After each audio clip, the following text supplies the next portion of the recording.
Welcome to the lecture series on vitamins and nutrition. Today we are going to continue from the previous session on our discussion on pantothenic acid, which is a water soluble vitamin.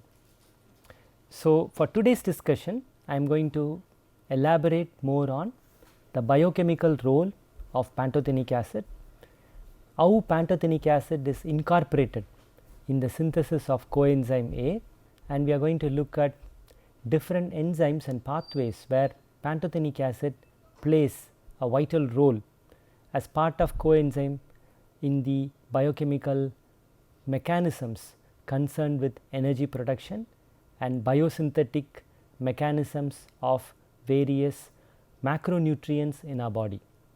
In addition to that, we are also going to look into the deficiency conditions connected with pantothenic acid. So, now we are going to look into the structure of pantothenic acid. We have already seen this, but I want to recap a bit so that we can start fresh with the biochemical role of pantothenic acid.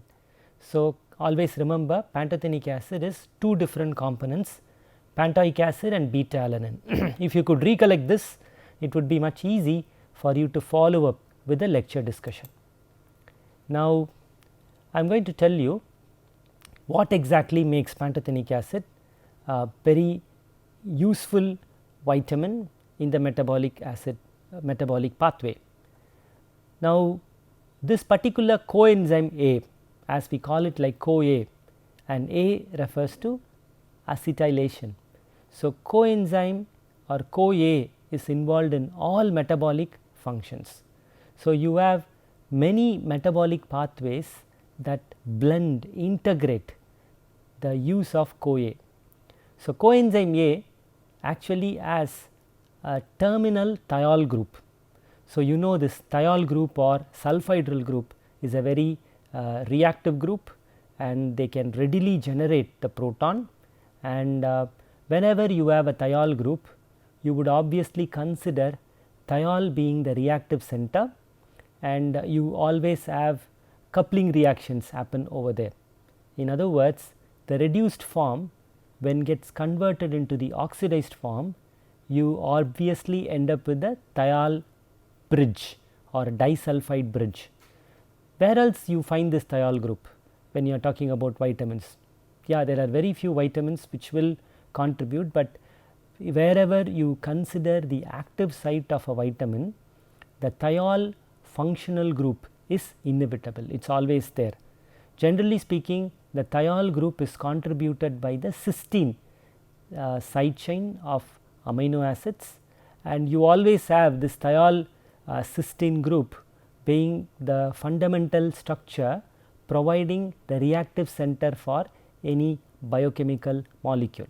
Now, in case with coenzyme, the thiol group basically consists of the reactive center, and the entire process of coenzyme being converted into a thiol group makes the coenzyme very reactive, and immediately it is linked with the acyl group, and you have the activated acetate, which is the building block for most of the macromolecular compounds in our body. So, if you think of any endogenous building block process, you will invariably have activated acetate or the coenzyme coupled with the acyl group.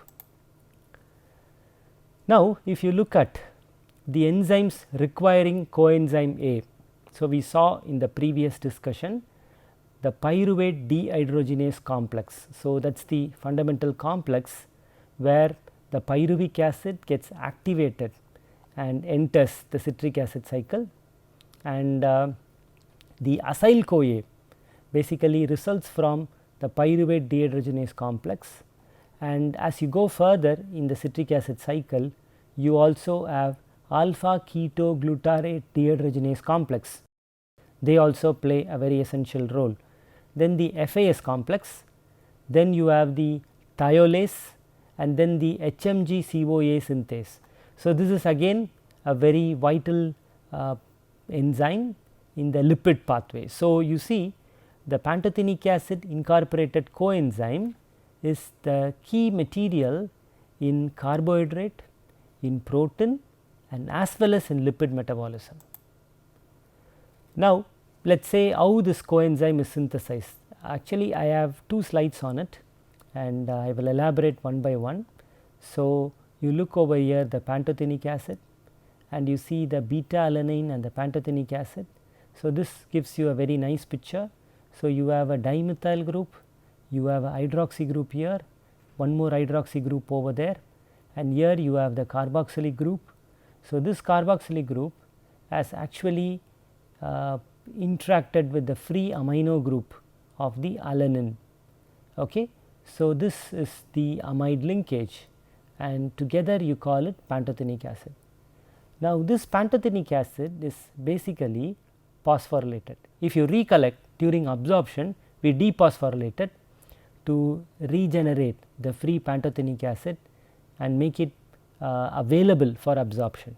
But in the activation process of synthesizing coenzyme, you see the same pantothenic acid is again phosphorylated. Okay. So, that is why you have ATP, which is the donor, and this is an energy driven step, and you have 4-phosphopantothenate. So, if you look into the structure, here you find the pantothenate kinase is basically the enzyme which converts ATP to ADP. So, you see the pantothenate kinase is basically responsible for synthesizing 4-phosphopantothenate. Okay. So, now if you look at it, you have addition of cysteine residue and ATP. So, here you have phosphopantothenoyl cysteine synthase, one more enzyme, and this enzyme actually adds the cysteine to the pantothenic acid. So, it has been very systematically added. So, you have 4-phospho N-pantothenol cysteine synthesized starting from pantothenic acid. Now, this particular compound, okay, so you have what you call it like the cysteine added compound is decarboxylated. You are removing the carboxyl group. So, if you look into the previous slide, I will go back and forth. So, you see there you have 4-phosphopantothenol cysteine, and the target would be now 4-phosphopantothene. So, once you decarboxylate, you end up with 4-phosphopantothene. Now, this step is basically catalyzed by one more enzyme, which is a transferase, and you actually use one more ATP molecule. Okay. So, you have D-phospho-CoA. So, D-phospho-CoA is synthesized by 4-phosphopantothenate catalyzed by phosphopantothenine adenyl transferase. So, you are actually transferring the adenyl molecule from the adenosine. Okay. Now, D-phospho coenzyme has come, and now you have one more kinase, D-phospho coenzyme A kinase, and there is again one more ATP molecule utilized to make coenzyme. So, if you look back how all these things happen, if you could recollect the structure, it would be more interesting to note how this particular compound is very systematically synthesized. So, you see there the structure, you have a very systematic way of adenosine added, and here you have the ribose 3-phosphate. So, the last step what we have seen earlier, where the phosphate group is added from the ATP, actually lands in the ribose 3-phosphate. Okay. So, you have the coenzyme. So, you have the adenosine moiety over here, then you have the pantothenic acid moiety over there, and in pantothenic acid you have beta alanine and then you have the dimethyl dihydroxybutyric acid, and then finally you have the cysteine, whereas the free thiol group is now functional to accommodate any other component in the pathway. Now, yes, we have this step, this is the last step, D-phospho coenzyme A is phosphorylated to coenzyme. So, we go over here. So, now what is the role of 4-phosphopantotheniane? So, this 4-phosphopantotheniane is required for de novo synthesis of fatty acids. Okay, so, you see that 4-phosphopantotheniane, which is basically the compound what you see over there as an intermediate, in itself is a raw material that enters other pathways. If you could proceed further with the corresponding enzymes catalyzing the reaction, adding 2 phosphate groups in a simultaneous fashion, you end up with coenzyme. But if you look at how this process can be of use when it enters other pathways in synthesis. So, you see over there the 4-phosphopantotheniane is a carrier of acyl groups. So, 4-phosphopantotheniane is attached to ACP to FAS complex, okay. And now you have the 4-phosphopantotheniane is the key to contribute the peripheral SH groups of FAS complex. So, you remember I have been telling you the thiol group, okay, is the thiol functional group is actually the active center in the coenzyme. So, how this could be brought in and utilized in other pathways is all about the role of coenzyme being very effective. So, now if you see there, you are expecting them in the fatty acid synthesis. So, for synthesis of cholesterol, which is very essential. So, you need pantothenic acid as a key raw material for cholesterol synthesis. Okay, for beta oxidation of lipids, you need pantothenic acid, and again you need in the activation step of amino acid biosynthesis, you need pantothenic acid. So, you see in all 3 pathways, in the lipid metabolism, in the carbohydrate metabolism, in the protein metabolism, you need them, and especially beta oxidation of the lipids to release acyl CoA invariably utilizes coenzymes, without which you cannot break the lipid molecules and generate acyl CoA. In that way, they also contribute in the ketone bodies production. So, ketone bodies is the alternate source of energy.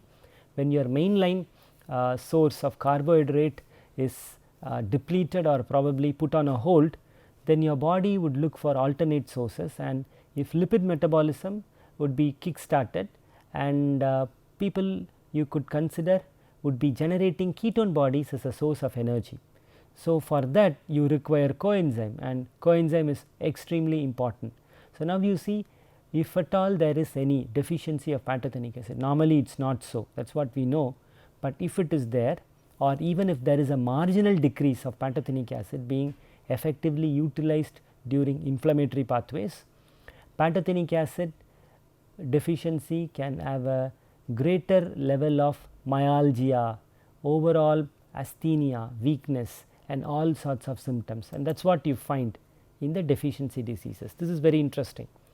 So, it is very rare, and to be frank, deficiency conditions of pantothenic acid have not been so thoroughly studied. The reason is you do not have any apparent deficiency conditions like pellagra, okay, or scurvy, or the well known established conditions like night blindness resulting from fat soluble vitamin. So, since you do not have any such profound deficiency conditions, although people have done all the characterization and biochemical analysis of pantothenic acid's role and its contribution in the structure of coenzyme, it has been also a very important point to note, there are still more studies required to really ascertain how pantothenic acid deficiency can be directly linked. So far, whatever understanding we have is basically pantothenic acid being an important ingredient of coenzyme. So, wherever coenzyme deficiency could be there, or any problem connected with coenzyme, we could indirectly connect the evidence for pantothenic acid deficiency. So, we find over here especially the deficiencies have been marked well in the prisoners of war during Second World War, because these people basically were starved. Okay, so actually they were, most of the studies were illegal studies conducted by Germany and Japan, and the starvation provided a means for closely monitoring what kind of deficiency diseases these people suffered from. Okay, so it was quite easy to treat a condition connected with pantothenic acid deficiency, because your symptoms can be perfectly reversed if you could even provide a oral supplementation of pantothenic acid. So that's one of the reason why pantothenic acid has never been a major cause for deficiency conditions, but now more studies are coming up to link pantothenic acid deficiency towards an established condition. The generalized symptoms, if you could consider, can be all linked with the deficiency symptoms associated with other B complex vitamins. This I have been telling right from the beginning, because when you say B complex deficiency, initially it is little difficult to even isolate and say what is exactly the deficiency, because the deficiency would be something like a complex, a loss of 2 or more of B vitamins together, because they are co-processed, present together and made available, and their functions also overlap a lot. So when you lose, normally you lose not one particular until you deliberately deprive the diet of a particular vitamin for an exploratory purpose. Otherwise, the overall deficiency will also make the person deficient of other B vitamins. So this applies even for pantothenic acid. But if that be the case, it always leads to impaired energy production. Okay, so the person would feel really terribly tired.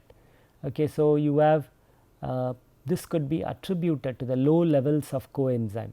So coenzyme levels are low, your body is not able to effectively generate alternate sources of energy from the dietary sources, even from the stored reserves, because stored reserves have to be broken down or burned down to release beta oxidation based mechanism for releasing ketone bodies. Even there coenzymes are needed. So even for the body to kickstart an alternate metabolism, you need a reserve level of coenzyme. Let us say if that is less and there is an overall deficiency of B vitamins, then the energy production mechanism would be drastically affected. So you see over there irritability, fatigue, apathy, lack of coordination and whatnot, everything can be witnessed. Now if you consider classical symptoms, as you would call it, the acetylcholine synthesis is directly impaired. I was trying to tell you about how coenzyme is essential ingredient in many biomolecules, and one of the very common neurotransmitter, what we call it like acetyl coenzyme. Okay, acetylcholine is basically synthesized from coenzyme. So coenzyme gets acetylated. So this acyl-CoA, when it interacts with choline, you get acetylcholine. So acetylcholine is one of the fundamental neurotransmitters in the autonomic nervous system. So acetylcholine is the neurotransmitter for muscarinic receptors, okay, which is there in all your smooth muscles and the secretory structures. You also have acetylcholine as the neurotransmitter in the nicotinic receptors, not only in the ganglionic nicotinic receptors in the autonomic nervous system, but essentially all the neuromuscular junctions of skeletal muscles, they have acetylcholine as a important neurotransmitter. So you see there, any deficiency in pantothenic acid affects coenzyme, and coenzyme synthesis affects acyl-CoA, and acyl-CoA is the key raw material for acetylcholine when it reacts with choline, and you see a series of chain reaction happening, and this eventually leads to neurological symptoms. Imagine acetylcholine is not available in the neuromuscular junction, okay, in the nicotinic receptors. Obviously there would be asthenia.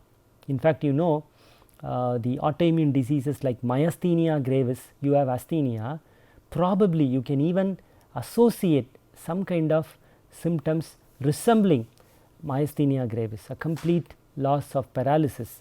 So that's why we have the sensation of numbness in the hands and feet. Paresthesia is basically abnormal sensation, kind of tingling sensations all resulting because of acetylcholine deficiency directly attributed to coenzyme, which in turn is associated with pantothenic acid. So, you think of any deficiency of pantothenic acid eventually can have a neurological presentation. So, you see other additional symptoms. So, it is something like restlessness, okay, malaise, as I have told you, sleep disturbance. Obviously, acetylcholine is essential for maintaining the normal sleep wake pattern in the brain along with the other hormones and vitamins. Then you have obviously nausea, vomiting, abdominal cramps, because smooth muscles in the gastrointestinal tract are greatly affected because of acetylcholine components. Now, we move on with a very interesting symptom. Although this is a symptom by itself, it is called the erythromelalgia. Okay. So, erythromelalgia or burning feet syndrome. Okay. So, burning feet syndrome, this is one interesting syndrome because it is given the name Gopalan syndrome. Okay. We call it like Grierson-Gopalan syndrome. Although this is a symptom by itself and you have other causes for Gopalan syndrome. I will first let me describe exactly the condition of it. So, you have erythema. Erythema is redness in the peripheral tissues, as you see over there in this example, in this case example where there is redness in the feet, then there is a kind of a mild edema accompanied by pain, and erythema obviously would involve the kind of warm sensation, and in the periphery you have that kind of a burning sensation, kind of a tingling sensation, which is quite difficult. So, you see there are other conditions connected with burning feet syndrome. It is actually inherited, and you have this hyperthesia, what you call it like a pin pricking sensation, and vasomotor related conditions which will also trigger the sweat glands. There could be excessive sweating, okay, accompanied by some kind of problem even in the eyes, scotoma, amblyopia. These are all disturbances in focusing the visual acuity. Okay. And in case with women, especially this is quite common between the age of 20 to 40, where you have symptoms resembling Gopalan conditions. Okay. Now, what people have recently found is that whenever people complain of vitamin B deficiency, especially if they have found a clinical correlation of blood levels less with pantothenic acid, and even in conditions connected with kidney failure, the Gopalan syndrome is prevalent. So, you see, although this is a syndrome by itself and you have other reasons for Gopalan syndrome to link with, and see for example hypothyroidism, okay, and diabetes mellitus and rheumatoid arthritis, and even I would say inherited conditions. So, all these could be the cause for Gopalan syndrome, because this is the cardinal symptoms whatever I have described right now. It is well documented and studied, but now the recent links suggest pantothenic acid deficiency can also contribute to all the symptoms what we note in Gopalan syndrome. So, this is one interesting syndrome, but you need not be worried because this pantothenic acid deficiency is quite rare, and all the established conditions of underlying diseases can actually have an impact on pantothenic acid utilization, probably the metabolic disturbances that we could note, and all together can actually escalate the symptoms or prevalent which are prevalent in the Gopalan syndrome. So, that is how we normally relate the conditions. Now, the final note, as I told you in the beginning, pantothenol or pantothenic acid, as it is called as provitamin B5, is a very common ingredient in most of the cosmetic preparations. In fact, it is too common. If you pick out any of the body lotions or shampoos or any other dermatitis related preparations, you always find provitamin B5. Okay. So, you see there it is such an ingredient in most of the skin and hair care products. It is true you have dermatitis in case with pantothenic acid deficiency, but the point here is pantothenic acid deficiency based dermatitis is quite rare, I mean a direct deficiency of pantothenic acid that leads to dermatitis and Gopalan-Feed syndrome is quite rare. But what people have actually attributed is the physicochemical property of pantothenic acid, and that is actually having or catching up as an ingredient. So, we should not confuse this with the vitamin deficiency of pantothenic acid. So, because the dietary intake of pantothenic acid, as I have told you, is quite common from variety of sources, and you do not have much trouble with that. But most of the preparations, they use pantothenic acid because of its viscous nature, and they blend very well with other ingredients in the cosmetic preparation, and together they create a kind of a very nice humectant related components. So, you look at this all the anti-inflammatory effect, the hydrating effect, what we normally attribute with glycerol, with glycol and all the products connected with humectant ingredients in these dermatological preparations used in the hair care products and skin products. They have provitamin B5 to augment the humectant effect and the viscosity effect that pantothenic acid would offer. But we should also consider it is a thermolabile substance, in the sense it is sensitive to heat. Okay, so, in the formulation it gives a kind of a perfect blend. In other words, you have this terminology what we get it from the perfumery. So, it acts like a kind of a base, okay, for these preparations.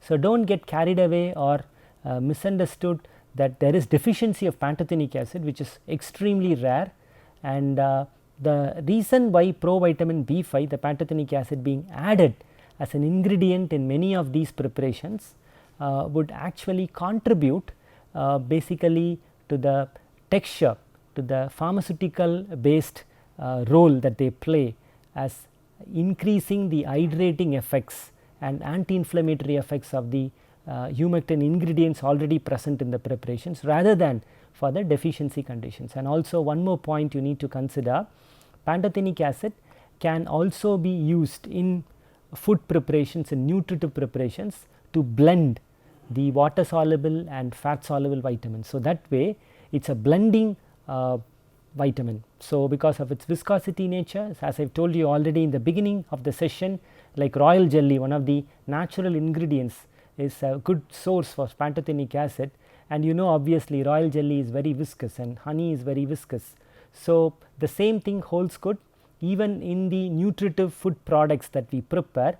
Pantothenic acid can be added, but adding in excess will not cause much harm, because you know very well any 10% increase will also have an impact in reducing the absorption of pantothenic acid. So, you do have a ceiling mechanism by which only a required amount of pantothenic acid, even if you take in excess, would ever even reach your systemic circulation. Since it is such a vital vitamin, important vitamin, our body finds way, and being a very key ingredient in the coenzyme, which is the fundamental biomolecule participating in so many metabolic pathways, our body always finds way to replenish pantothenic acid. So, we can wind up the session with a question. So, you can take down the question. The question would be, what is the biochemical role of pantothenic acid? That is the first question.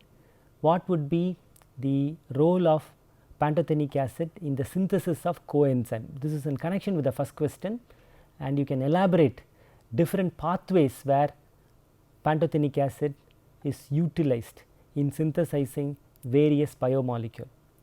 Now, the third question would be, what is the role of pantothenic acid in neurologic conditions and in the well-being of neurological functions? So, you could link this with the neurotransmitter function acetylcholine. So, that is a clue for the question. And the last question would be, enumerate the deficiency symptoms connected with pantothenic acid. So, thank you for your attention, and we have covered all the components connected with pantothenic acid elaborately, and see you for the next session. Thank you.